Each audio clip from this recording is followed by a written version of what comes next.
지금까지 KBS 뉴스광장을 1TV와 동시에 들으셨습니다. 지금 시각 6시 15분입니다. KBS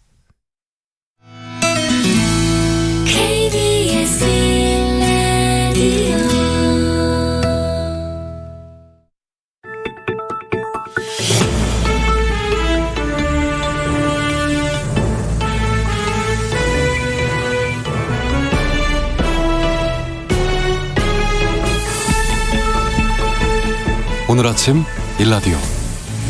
설 명절 건강하고 즐겁게 보내셨습니까? 오늘 월요일 같은 목요일이죠. 길게 느껴졌던 연휴가 훌쩍 지났습니다. 잠시 지난 설을 돌아보게 되는데요. 코로나19가 심각해진 상황에서 이번 명절 어떻게 보내야 하나, 고향집에 가야 할지 말아야 할지, 귀성길 정체는 얼마나 될지 걱정도 미리 많이 했었는데 이렇게 훌쩍 지나고 나니까 아쉬움만 남습니다. 좀 더 따뜻하게 긴 시간 얘기 나누지 못한 것도 아쉽고, 또 이번 명절에 만나지 못한 형제 자매들도 많죠. 미처 전하지 못한 칭찬과 감사의 인사, 후회스러운 일들이 자꾸 떠오릅니다. 코로나19로 몇 번의 명절들을 아쉽게 보내고 나니까 가족의 소중함을 더 절실히 느끼게 되는데요. 이제는 힘차게 일상으로 돌아가서 건강한 모습 보여주는 게 가족에 대한 보답이 아닐까 싶습니다. 올 한 해 또 활기차게 살아봐야겠습니다. 2월 3일 목요일 오늘 아침 일라디오 출발합니다. 저는 아나운서 김재홍입니다.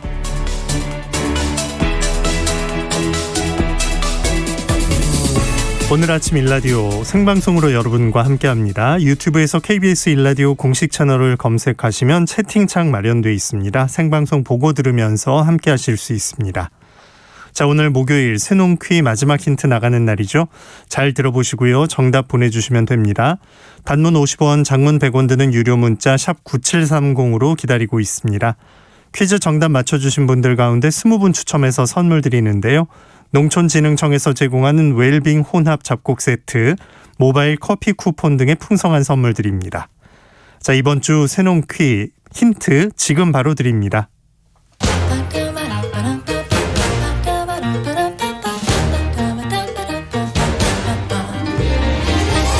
우리 땅, 우리 바다에서 자란 맛있고 건강한 우리 농수산물을 알아맞히는 세상의 모든 농수산물 퀴즈, 새농퀴. 안녕하세요.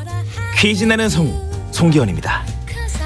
설 연휴 잘 보내셨나요? 이번 명절에 새농키의 정답인 이것 맛보신 분들 많으실 겁니다. 이것은 명절이나 제사 때 쓰는 말린 과일로 그대로 먹기도 하고 호두를 싸서 쌈을 만들어 먹기도 하죠. 또 올해 이민년인데요. 바로 호랑이가 생각나는 과일이기도 합니다.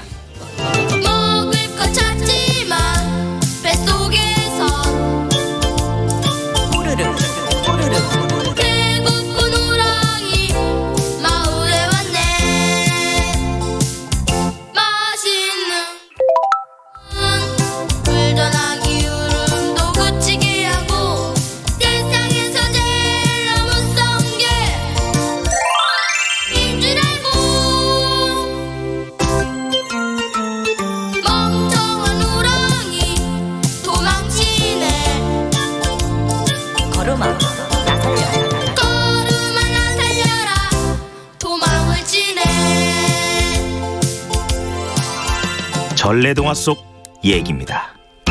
어느 날 밤 호랑이가 마을에 내려와 어느 집 외양간에 숨어 있다가 우는 아이를 달래는 어머니의 소리를 엿들었죠. 어머니가 호랑이가 왔다, 울지 마라 라고 하지만 아이는 울음을 그치지 않습니다. 그리고 호랑이는 자기를 무서워하지 않는 대담한 아이라고 생각하게 되죠. 다시 어머니가 이것을 이야기하니 아이가 울음을 뚝 그쳤습니다. 결국 호랑이는 이것이 자신보다 무서운 존재라고 생각하게 됐죠. 호랑이에게는 무서운 존재이지만 우리에게는 맛있는 영양 간식이자 수정과의 풍미를 더해주는 감을 말린 이것은 무엇일까요? 정답 아시는 분들은 단문 50원, 장문 100원이 드는 유료 문자 샵 9730으로 보내주세요. 20분께 행운의 선물 드리겠습니다. 유익한 정보와 살아있는 이야기가 있습니다. KBS 오늘 아침 일라디오.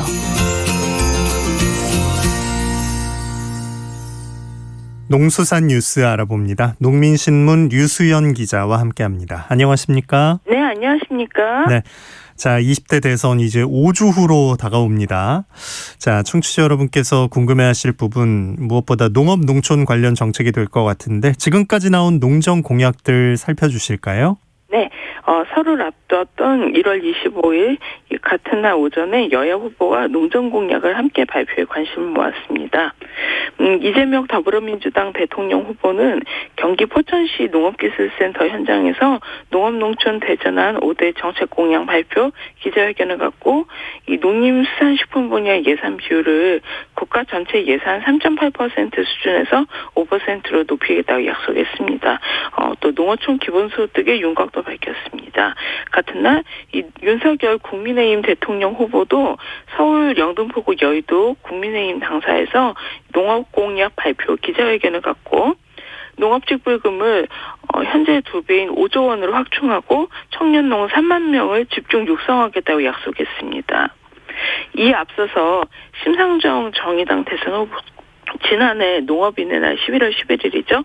모든 농업인에게 월 30만 원의 기본소득 지급, 국가식량주권위원회 설치해 곡물자금률 30% 달성을 하자 하는 공약을 내놓은 바가 있습니다. 네. 숫자로 보면 이제 농업 예산을 전체의 5%, 직불금도 5조 이렇게 공약이 좀 압축되는데 구체적인 내용도 좀 들여다보죠. 이 후보 어떻습니까?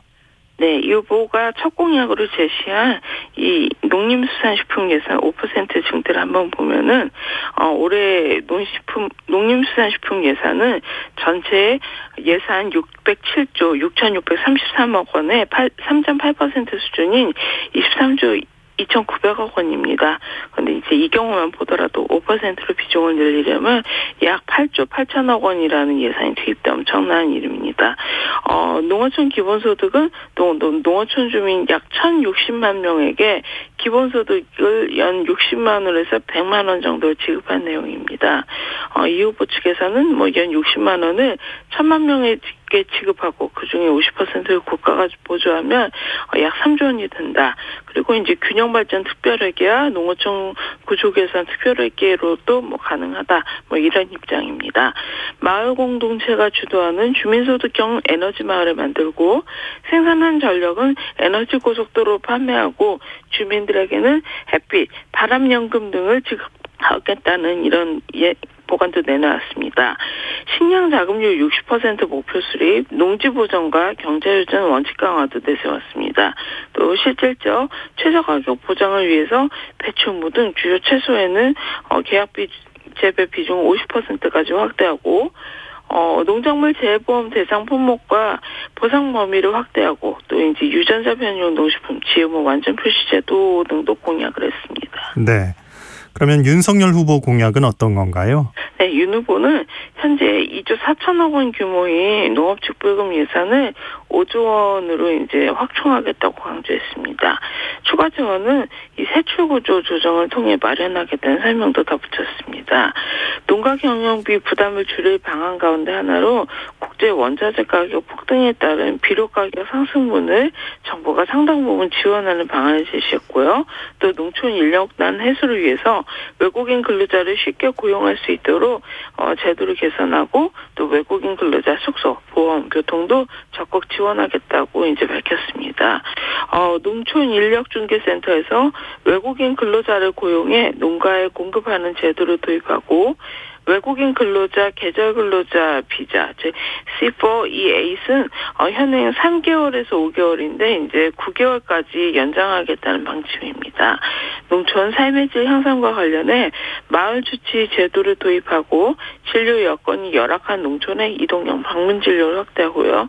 또 내과, 외과, 사무인과 등 필요 이제 의료 분야의 의사를 확충하기 위한 이제 지원을 늘리고 또 농민의 국민연금 가입료가 납입금을 높이는 방안도 추진합니다.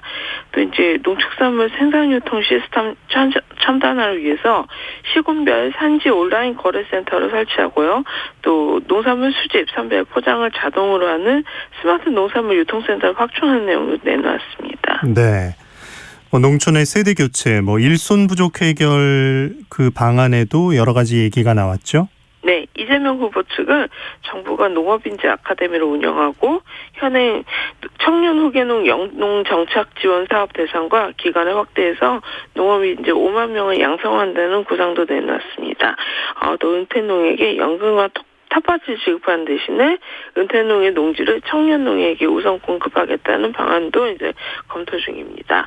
광역단위 인력중개센터를 설치하고 공공형 계절 근로자 제도를 도입해 이제 농촌 일손 문제 해결하겠다 밝혔습니다. 윤석열 후보 측은 고령 중소농을 위해 농지 이양 은퇴직 불급 도입을 내걸었습니다. 은퇴직 불금은 10년 이상 영농에 종사한 70세 이상 농민이 2헥타르 이하 농지를 농지은행에 매도 혹은 장기 임대하면 최대 10년간 월 50만 원 지급하는 방식이고요. 이제 이렇게 고령농이 내놓는 농지는 예비 청년농 등에 이양이 됩니다.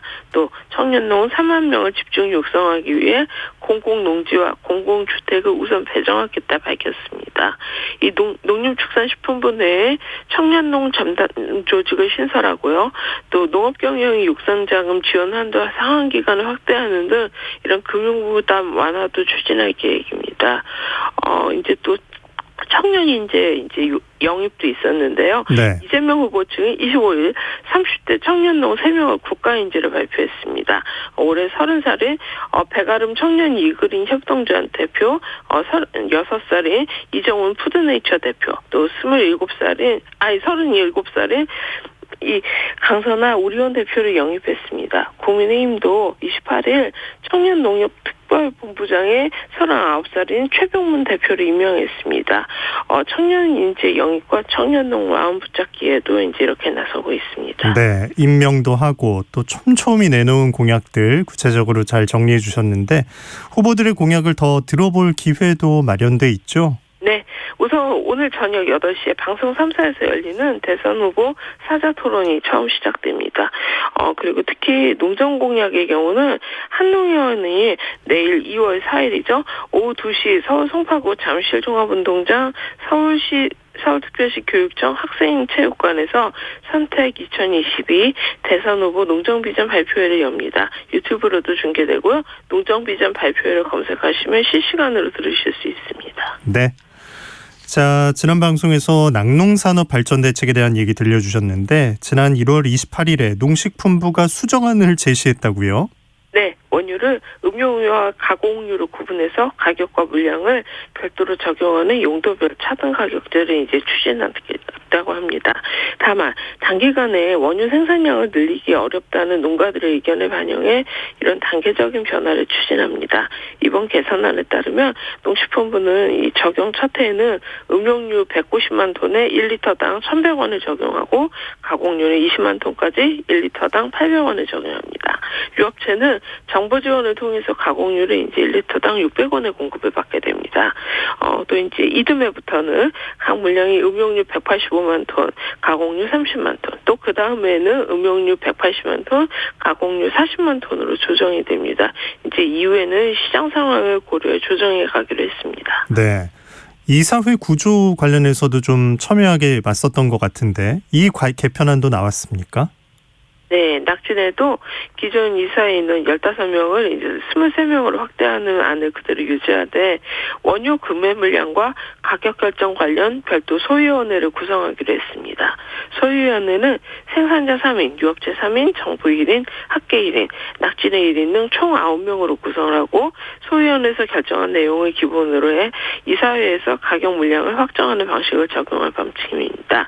이 낙농진흥의 정관 31조에 담긴 이사 의결 방법, 다시 말하면 제조기사 3분의 2 이상 출석으로 개의, 출석이사 과반수 동의로 의결한다. 이거에 대해서는 철회하겠다는 뜻도 밝혔습니다. 또 가장 큰 논란거리가 낙진의 공공기관 포함 여부였는데요. 28일 이 열린 기획재정부 공공기관 운영위원회에서는 이 신규 공공기관에 낙진회가 빠졌습니다. 이 낙농가 강경한 입장을 감안해서 농식품부는 앞으로도 온라인을 통한 설명 등 이제 의견 수렴을 하고 또 소통을 하며 생산자 단체와도 지속적으로 협의를 진행하기로 했습니다. 네, 농수산뉴스 농민신문의 류수연 기자와 함께했습니다. 소식 고맙습니다. 네, 감사합니다.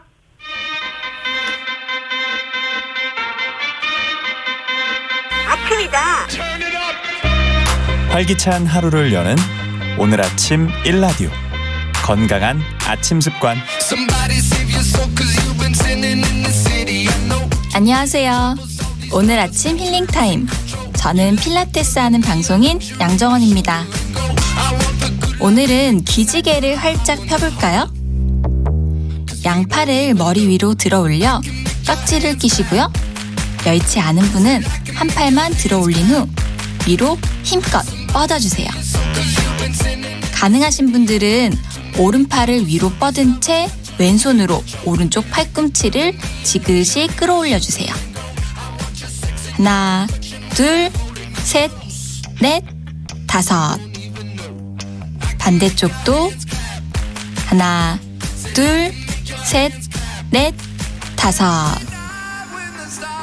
어깨에서부터 등, 팔 근육이 당기듯이 쭉 끌어올려서 스트레칭을 합니다. 가능하시면 5초간 3회씩 반복해주세요. 오늘도 여러분의 건강한 하루를 응원합니다. 저는 양필라 양정원이었습니다.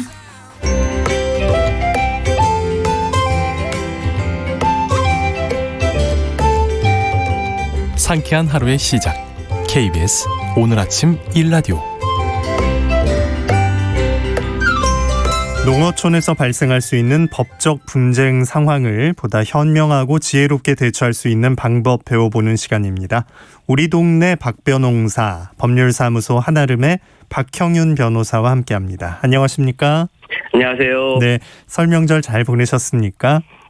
정말 잘 보냈습니다. 너무나 제가 설에 갔더니요, 이게 다 모일 수가 없어가지고 우리 친척들이 한 분이 가신 다음에 제가 가고 뭐 이런 식으로 가가지고 조금 뭐라 그럴까 다 모일 수 없는 아쉬움이 있었던 반면에 네. 또 이제 코로나를 이겨내는 또 방법 중에 하나여가지고 자연스럽게 그렇게 되다 보니까 뭐 그냥 다 그냥 원만하게 다 이렇게 그렇게 이해를 하고 다 보냈던 것 같습니다. 아유, 기분 좋게 잘 보냈다고 말씀해 주시니까 들으면서도 기분이 좋아지네요. 네. 예. 아유, 이번 설 명절 분위기는 그럼 어땠다고 기억에 남게 될까요? 많이 안 오셨고요, 일단. 네. 예, 저 같은 경우에도 이제 제가 시골에 가면 주차할 곳이 없을 정도로 이렇게 차가 많이 오거든요. 아. 근데 주차하는 것도 뭐 굉장히 여유 있게 주차를 했고요. 네. 저 같은 경우에도 이제 뭐 이렇게 형이 왔다 가면 제가 가고 뭐 이런 식이었기 때문에 조금 그냥 뭐 좀 여유롭게 보냈고요. 그리고 음식 같은 경우에도 과거에는 식구들이 많이 오니까 많이 이렇게 만들었거든요. 네. 근데 좀 분위기가 달라진 게 지금 이제 식구들이 많이 오지 않고 또 싸가지도 않고 막 그러기 때문에 음식이 이제 좀 만들어져 있는 형태의 좀 완성형 음식을 많이 사가지고 또 차례도 지내고 그런 식으로 좀 분위기가 과거하고 좀 많이 달라졌더라고요. 네. 이번 토일 월화수 좀 여유 있는 편이었는데 뭐 하루하루 좀 어떻게 보내셨습니까? 일단 저는 제가 막내기는 한데 네. 형이 이제 지금 서울에 있어가지고 제가 먼저 가가지고 음식 그 제수 용품 같은 거 많이 네. 사거든요. 또 이제 우리 그 재래시장 가가지고 재래시장 가면은 또 우리 생각은 이제 신용카드를 많이 쓰잖아요. 네, 저 같은 경우는 재래시장 갈 때는 항상 현금을 갖고 와가지고 사용하거든요. 네. 현금 사용하면서 또 이제 1,000원, 2,000원 또 이렇게 깎아주시는 맛이 있고. 그렇죠. 그래서 이제 장 보고 음식 장만도 하고 차례도 지내고.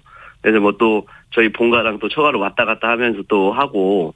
근데 조금 안타까웠던 거는 제가 처가가 광주인데 광주에 갔을 때 그 아파트 붕괴 사고가 있는 걸 보면서 좀 마음이 무겁더라고요. 그래서 네, 설 연휴는 좀 이렇게 오며 가며 순서대로 이렇게 좀 지냈던 것 같습니다. 네. 또 만나다 보면 뭐 축하할 일도 있고 뭐 졸업하는 조카도 있고 뭐 돈이 좀 오갔을 텐데 현금 많이 지출하셨나요?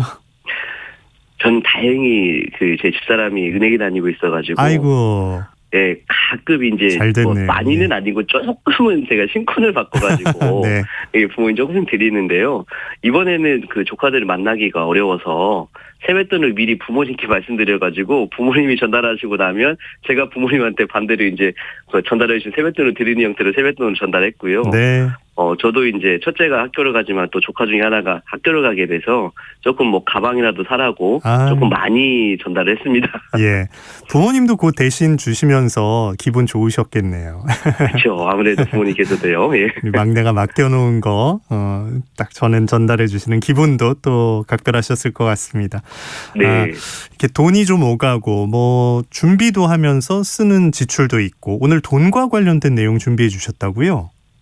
아직 농어촌에서는 우리가 많이 사용하고 있는 어떤 신용카드나 이런 걸 많이 사용하시는 게 아니라 현금을 많이 사용하시거든요.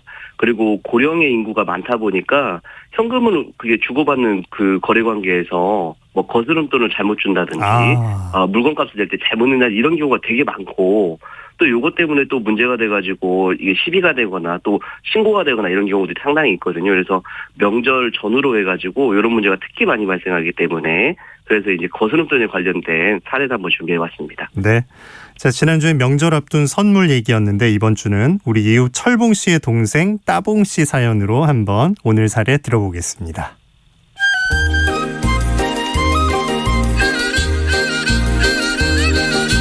우리 100년 전통의 샘거울 시장 로컬 푸드 직거래 장터. 간판 좋다. 지난 설 명절 앞두고 전통시장 살리기 캠페인도 잘 됐은 게 인자도 잘 되겠지? 암만 나가 누구요?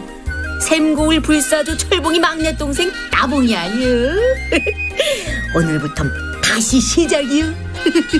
아이고 따봉 사장님 일찍 문 여셨네요. 새해 복 많이 받으셔요. 아유 설 지나고서 첫 손님이네요. 새해 복 많이 받으셔요. 아이고 이거 계산 좀 해주시고요. 그리고 좀 부탁 좀 드려도 되겠어요? 그럼요.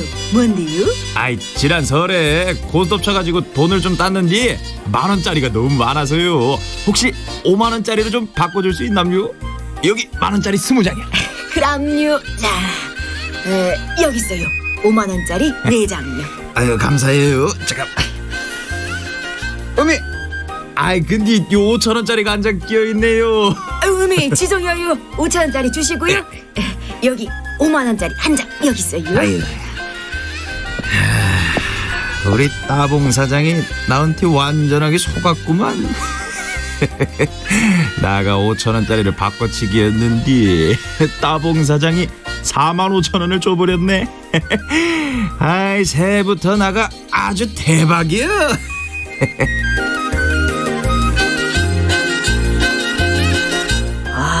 그 참 이승은에 설 연휴 마치고 첫날 마감인데 꼭 45,000원이 비네. 나가 분명하게 계산했구만. 도대체 그 이유를 모르겠네. 그 참. 배도 고픈 게 순댓국이나 먹고 가야겠다.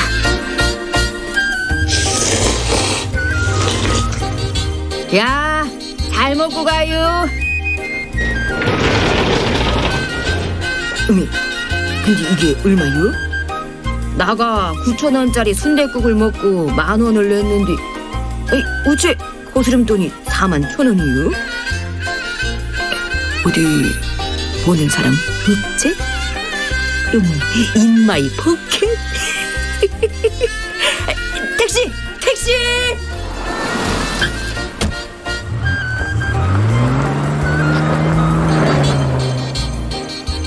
이거 거스름돈이 이게 도대체 얼만겨? 요금이 5,000원이 나와서 5,000원을 냈는데 기사 양반이 45,000원을 거슬러주 불렀구만. 택시! 벌써 떠나버렸네. 가만히 있어보자. 나가 새해부터 운수 대통이구만. 매장에서 45,000원이 비었는데 아까 순댓국집스 41,000원, 택시 거스름돈이 45,000원이 더 들어와 불고 그런 게 결론적으로 나가 돈을 벌었구만. 아까 식당 주인하고 택시기사가 불친절 했는지 잘 댕겨.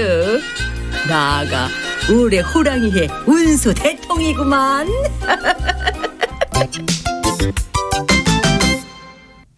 이 집회가 오가면 맞아요. 사실 이런 일이 생길 수 있어요. 네. 근데 이게 이제 내가 달라고 해서 받은 건 아니니까 그쪽에서 계산을 잘했겠지 하는 마음으로 지금 인마이 포켓 얘기 나왔는데, 자, 처음 건을 보면 이건 분명하게 의도가 있었단 말이죠. 일부러 바꿔치기 한 사례부터 좀 설명을 해주세요. 이런 경우가 굉장히 많은데요. 이게 돈을 이렇게 거스름돈을 받으면서 5만 원짜리도 분명히 이게 교환하다고 해서 5만 원짜리 분명히 줬는데 실제로 이런 사건도 있었습니다. 5천 원짜리를 바꿔가지고 5만 원짜리 아니라 잘못 줬다. 네. 이거는 분명히 이제 자기가 이득을 얻으려는 의도가 있는 거거든요. 이런 경우에 이제 우리가 사기죄가 적용될 수 있고요. 또 이것을 한 군데서만 하는 게 아니라 계속 돌아가면서 여러 군데서 하는 경우들이 있어요. 그러면 이제 상습이 되는데, 상습 사기 같은 경우에는 또 우리가 2분의 1 가중 처벌을 하거든요. 근데 실제로는 상습이 이제 보통 징역형으로 보면 10년 이하의 징역인데 2분의 1 가중을 하면 이제 우리가 15년까지 처벌이 가능하단 말이에요. 상습 사기가 되면. 네. 근데 이게 법정형이 이렇게 늘어나는 거, 또 처단형이 늘어나는 거 있는데, 실제 우리가 법원에서 판단을 해서 이제 판결을 할 때 보면은 1.5 이게 2분의 1 가중이 아니라 훨씬 더 세게 처벌됩니다. 네, 실제 처벌은 만약에 예를 들면은 뭐 우리가 한 징역형 한 6개월 정도 할 정도의 양형 기준이라고 하면은 상습 이렇게 좀 많이 이렇게 번갈아가면서 하게 되면은 6개월이 아니라 1년 6개월 이렇게 더 세게 선고되거든요. 예. 그래서 법에서 정하는 2분의 1 가중이 아니라 상습적으로 하는 거는 2배, 3배까지 양형 기준을 높일 수 있다는 그런 것들을 좀 알고 이런 범죄를 저지르시면 안 될 것 같습니다. 네. 일반 계산이면 또 별로 헷갈리지 않는데 이게 따로 부탁을 한 거잖아요. 뭐 내 집회가 그렇죠. 많으니까 바꿔달라고 하면서 여기서 이제 나는 실수니까 이렇게 딱 보이게 놔두고 이제 서로 헷갈리지 않게 잘 하셔야겠어요. 네, 근데 이게 더 문제가 되는 게 농어촌에서는 지금 바로 이렇게 뭐 추수를 했거나 잡아온 이런 물건들을 이렇게 농산물이나 해산물 이런 것들을 팔게 되는데 그 현장에서도 농민들이나 어민들한테 이렇게 좀 사기를 치는 사람들이 있어요. 예. 진짜 주의하셔야 됩니다. 농어민들은 진짜 그거를 피땀 흘려가지고 만든 건데 자기 조금 이득 얻으려고 이렇게 사기치게 되면은 정신적으로도 얼마나 고통이 큰지 그런 걸 좀 아셨으면 좋겠습니다. 네. 자, 다음은 거스름을 이제 받는 경우인데 사실 1,000원 정도만 더 받은 것 같아도 좀 마음이 무겁게 마련인데 지금 마감해서 45,000원 손해가 나니까 따봉 씨가 일단 챙겼어요. 이게 받은 순간에 안 것과 또 나중에 알게 된 경우, 뭐 택시는 떠나버리고 이런 좀 처벌의 차이가 생깁니까? 굉장히 차이가 크고요. 우리가 이 거스름돈 같은 경우에는 우리가 법률을 떠나서 그냥 우리가 기본적인 뭐 예의상 신뢰관계가 형성돼 있거든요. 당연히 내가 돈을 냈으면 정확한 거스름돈을 돌려줄 거다. 또 거스름돈 돌려줄 때 잘못 돌려주면 그 돈 잘못 돌려준 것도 나 반환을 할 거다. 이런 어떻게 보면은 기본적인 상식선에서의 예의가 있는 건데, 요것이 이제 또 우리가 법에서는 우리가 지금 기본적인 고지용을 하는 의무가 있어요. 네. 신뢰관계가 형성돼 있으면 그 신뢰를 보호해줘야 되기 때문에 잘못된 계산에 대해서는 알게 되면 바로 고지를 해줘야 되고, 또 나중에 알게 되더라도 고지를 해줘야 되는데, 거스름돈을 받자마자 잘못 거슬러준 걸 알게 됐을 때는 사기죄가 됩니다. 알자마자 바로 알려줬어야 되는데 그 알려주지 않고 가져온 것 자체가 이미 이 돈을 내가 속여가지고 알리지 않고 속여가지고 가지려는 의도가 있었다고 봐가지고 사기죄가 되고요. 나중에 이제 집에 가가지고 거스름돈 받고 집에 가가지고 봤더니 내가 이렇게 받은지 몰랐는데 갑자기 많이 받았네. 그거는 제가 이거를 거스름돈을 가져오려는 의도가 있는 게 아니라 갖고 왔다 보니까 내가 알게 된 거잖아요. 네. 그러면 원래 주인의 돈이 점유를 하고 있던 돈이 점유를 떠나서 나에게 왔기 때문에 그거는 이제 우리가 점유가 이탈된 돈에 대해서 돌려줘야 될 의무는 있는데 돌려주지 않는 거기 때문에 점유이탈물 횡령죄가 성립합니다. 그래서 바로 거스름돈을 받자마자 알았는데 안 돌려주면 사기죄, 나중에 알게 됐는데 안 돌려주면 점유이탈물 횡령죄라고 해가지고요. 법적으로는 조금 달리 판단하고 있습니다. 네. 반대로 가게 주인이 내 돈을 더 받았다, 이런 경우도 마찬가지가 적용이 될까요? 네, 가게 주인 같은 경우에도 더 받았으면 바로 그 자리에서 알려주고 정산을 다시 잘 해줘야 될 의무가 있는데 그렇게 하지 않았을 때는 동일한 법리가 적용이 되는 거고요. 그래서 받자마자 더 많이 받은 걸 알았는데 안 알려주면 사기죄, 나중에 알게 됐으면 또 점유이탈 횡령죄가 성립되는 겁니다. 네. 참 현금 많이 쓰는 농촌에서 또 어르신들 이게 집회 구별하기도 쉽지가 않으실 텐데 이런 일이 생겼다면 어떻게 하시는 게 좋을까요? 네, 지방에서 이제 우리 시골이나 뭐 어촌에서는요, 잘못됐으면 대부분 다 아는 사이시기 때문에 가가지고 잘 얘기를 해서 돌려받으시거나 그래야죠. 돌려주시거나 그렇게 하는데요. 근데 이게 이제 점점 가면 갈수록 우리가 귀농귀촌하신 분도 많다 보니까 이런 것들로 이제 다툼이 많이 생기는 경우들이 있어요. 그냥 불쾌하다고 이렇게 불편한 말씀을 많이 하시는 경우가 있어서 그렇거든요. 그럴 거 아니고 분명히 얘기를 하게 되면은 확인한 다음에 돌려받을 수 있으시니까 싸우실 필요가 없으실 것 같고요. 만약이라도 이제 간혹 가다가 이제 조금 화가 나시거나 그래서 안 돌려주시면 그랬을 때는 뭐 가까운 경찰서나 아니면은 뭐 민사소송이나 이런 걸 통해서 돌려받으실 수도 있거든요. 근데 그런 부분들은 오히려 더 좁은 사회에서 사람들을 더 얼어붙게 만들기 때문에 원만하게 얘기를 해서 해결하시는 게 제일 좋은 방법인 것 같습니다. 네. 우리 동네 박변홍사 박형윤 변호사와 함께했습니다. 고맙습니다. 감사합니다. 오늘 아침 일라디오 함께하고 계십니다. 지금 시각 6시 45분입니다.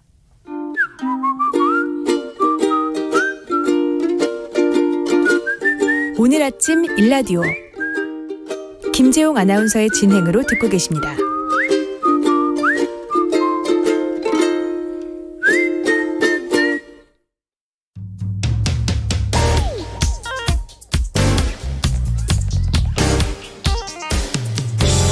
오늘 아침 뉴스 브리핑 정상근 기자와 함께합니다. 안녕하십니까? 네, 안녕하십니까? 네, 코로나19 확진자 수가 크게 늘었어요.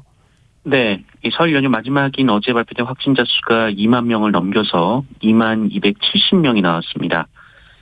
하루 사이에 2,000명 가까이 늘었고 또 지난달 26일 처음으로 10,000명대를 넘긴 이후 불과 일주일여 만에 확진자가 2배로 늘었습니다. 문제는 이 수치가 휴일 검사 건수 감소 영향이 반영된 수치라는 건데요.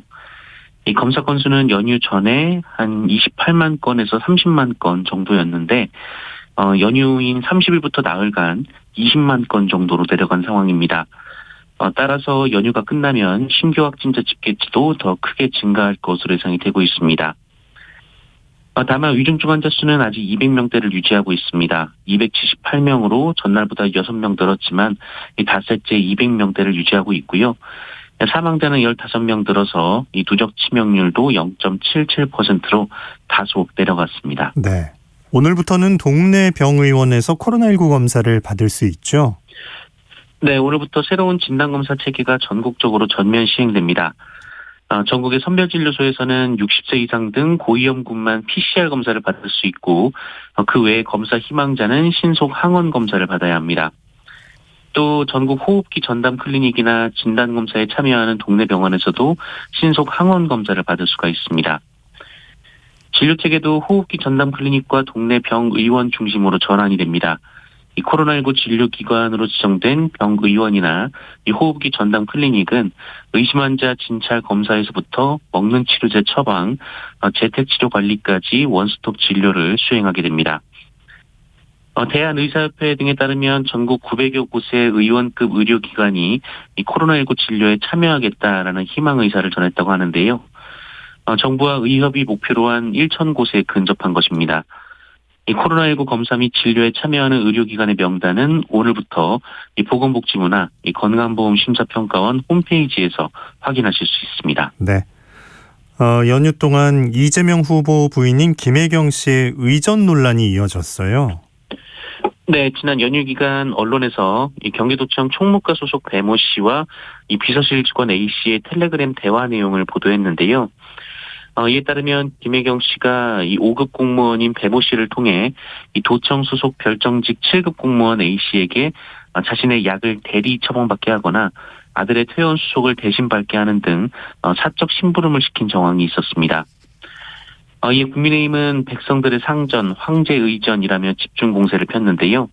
어제 오후 배모 씨가 입장문을 내고 이재명 후보 부부에게 잘 보이고 싶어서 상식적인 선을 넘는 요구를 했다라면서 일부 의혹을 인정했습니다만 어느 누구도 시키지 않은 일이다라며 이재명 후보 부부와 관련성에 대해서 선을 그었습니다.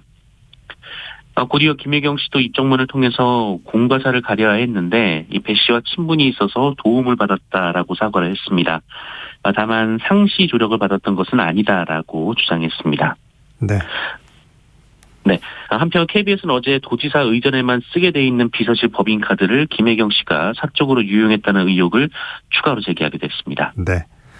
자, 일요일에는 이제 북한의 탄도미사일 발사 소식이 전해졌는데 사드 논란도 재점화되고 있어요. 네, 북한이 지난 일요일 아침 중거리 탄도미사일을 동해로 발사했습니다. 예상 사정거리가 3,500km에서 4,500km 정도가 나왔는데요. 이 대륙간 탄도미사일에는 미치지 못했지만 이 미국 영토인 괌까지 사정거리가 나왔습니다. 북한이 이런 중거리급 이상 미사일을 발사한 것은 2017년 11월 ICBM급인 화성 15형 발사 이후 4년 2개월 만입니다. 이를 두고 윤석열 국민의힘 후보가 사드를 추가 배치하겠다라고 공약을 했습니다. 윤석열 후보는 국민의 생명과 안전을 지키기 위한 특단의 조치라면서 성주에 배치된 사드는 사거리가 200km에 불과해서 수도권 남단까지만 방어가 가능하다라고 주장했습니다. 국민의힘은 미국으로부터 사드를 수입하는 비용을 1조 5천억 원 정도로 추산을 하고 있습니다. 하지만 이재명 민주당 후보는 전쟁이 나면 죽는 건 청년들이고 군사긴장이 높아지면 어려운 경제는 더 악화된다라고 반대했습니다. 민주당은 사드 방어 체계는 고도 40km의 미사일 방어용인데 이 북한은 고도 20km의 미사일을 보유하고 있고 특히 수도권은 미사일이 아니라 장사정포 방어가 더 중요하다면서 실익은 없는데 외교적 논란만 일으킨다라고 반박했습니다. 네. 자, 오늘 4당 대선 후보 TV 토론이 열리네요. 맞습니다. 오늘 각 당 대선 주자들이 첫 TV 토론을 합니다. 이 더불어민주당 이재명 후보, 국민의힘 윤석열 후보, 정의당 심상정 후보, 국민의당 안철수 후보가 참석하는데요. 지상파 3사가 오늘 저녁 8시부터 120분간 생중계를 합니다. 이 토론은 부동산과 외교안보, 일자리 성장, 자유주제 등 4개 분야에 걸쳐 진행이 됩니다. 이재명 후보는 정책 승부를 바탕으로 준비된 경제 대통령을 부각하겠다라는 방침이고요. 이 국민의힘 윤석열 후보는 안보 공약으로 맞불을 놓으며 이 대장동 특혜 의혹도 파고든다라는 계획입니다. 심상정 후보는 이재명, 윤석열 두 후보의 사법적 의혹을 따져 묻겠다라며 철저한 검증을 예고했고요. 안철수 후보는 국가의 미래 비전과 먹거리에 집중하겠다라고 밝혔습니다. 한편 앞서 열기로 했던 이재명 후보와 윤석열 후보의 양자 토론은 무산된 바 있습니다. 민주당은 서로 자로지참 없이 자유주제로 토론하기를 원했고 이 국민의힘은 자료가 있어야 토론을 한다라는 입장이었는데요. 이 차이를 좁히지 못했습니다. 그리고 어제 이재명 후보와 김동연 새물결 후보가 라디오와 유튜브 등을 통해 토론을 하기로 했습니다. 네. 자, 우리 자주포가 이집트에 수출됐다고요? 네, 이집트가 우리나라 K9 자주포를 정식으로 도입하기로 결정하고 그제 정식 계약을 체결했습니다. 이 전체 계약 규모는 2조 원 이상으로 K9 자주포 수출 역사상 최대 규모입니다. 이번 수출은 아시아, 유럽, 오세아니아에 이어서 아프리카 지역으로서도 최초 수출 성과입니다. 이집트는 우리나라를 포함해서 K9 자주포를 운영하는 9번째 나라가 됐습니다. 정부는 지난해부터 청와대 국가안보실을 컨트롤타워로 범정부 협업을 통해 적극적인 지원 노력을 기울였다라고 밝혔습니다. 앞서 문재인 대통령 중동 순방 당시 이 K9 자주포 수출 협상이 진행됐지만 이 최종 타결까지는 이르지 못했었는데요. 이 방사청이 회담 후에도 남아서 협상을 이어갔고 우리 측의 추가 양보 없이 제시한 최종안을 이집트가 수용한 것으로 알려졌습니다. 또한 이집트와 국방연구개발협력에 대한 양해각서도 체결을 했습니다. 방사청은 이를 통해서 공동연구, 기술협력, 공동생산 등 협력을 강화할 것이다라고 밝혔습니다. 네. 광주 아파트 붕괴 사고 현장에서는 실종자 한 명이 추가로 발견됐어요. 네, 광주 화정 아이파크 아파트 붕괴 현장을 수습 중인 구조당국은 그제 오후 4시 20분쯤 26층 2호 라인 거실 쪽에서 실종자를 발견했다고 밝혔습니다. 네 번째 실종자인데요. 이 실종자 가족이 요청에 발표를 미뤘다라고 합니다. 하지만 안타깝게도 이 실종자는 매몰 부분의 가장 하단에 있어서 수습에는 장시간이 소요될 것으로 보입니다. 어쨌든 이로써 남은 실종자는 2명으로 좁혀졌습니다. 한편 어제 오전 이 현장 건물 벽에 매달려 있던 콘크리트로 된 25톤가량의 구조물 일부가 지상으로 추락하는 사고가 발생을 했습니다. 다행히 추가 붕괴를 사전에 인지한 구조당국이 인력들을 긴급 대피시켰기 때문에 추가 인명사고로 이어지진 않았습니다. 네. 자, 우리 축구 국가대표팀 10회 연속 월드컵 진출을 결정지었죠? 네, 한국 축구대표팀이 우리 시간으로 그젯밤 열린 2022년 카타르 월드컵 아시아 최종 예선 A조 경기에서 시리아를 2대 0으로 제압하고 10회 연속 월드컵 본선 진출이라는 금자탑을 세웠습니다. 한국은 6승 2무를 기록했고요. 이 남은 두 경기 결과에 상관없이 월드컵 본선에 갑니다. 이 10회 연속 월드컵 진출은 전 세계 200여 개가 넘는 국가 중 브라질, 독일, 이탈리아, 아르헨티나, 스페인만이 달성한 진귀한 기록입니다. 네. 뉴스 브리핑 정상